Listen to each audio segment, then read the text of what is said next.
Nagkasundo raw ang Communist Party of the Philippines at ang gobyerno para magsagawa ng mga back-channel talks kaugnay sa iba't ibang issue.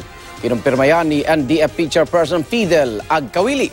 Layo ng mga pulong na ito na pag-usapan ang pagpatuloy ng peace talks sa Abril.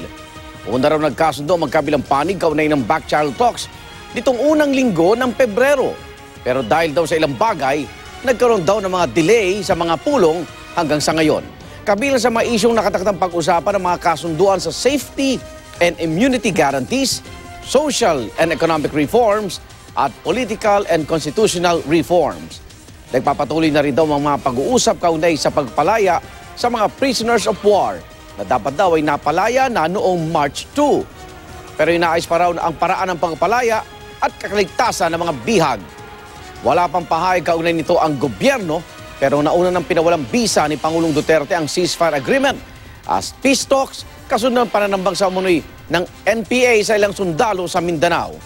Kahapon lang din, muling pinag-utos ng Pangulang all-out war laban sa NPA dahil sa pag-atake ng mga umano'y NPA sa mga pulis sa Bansalan, Davao del Sur kung saan 4 ang patay.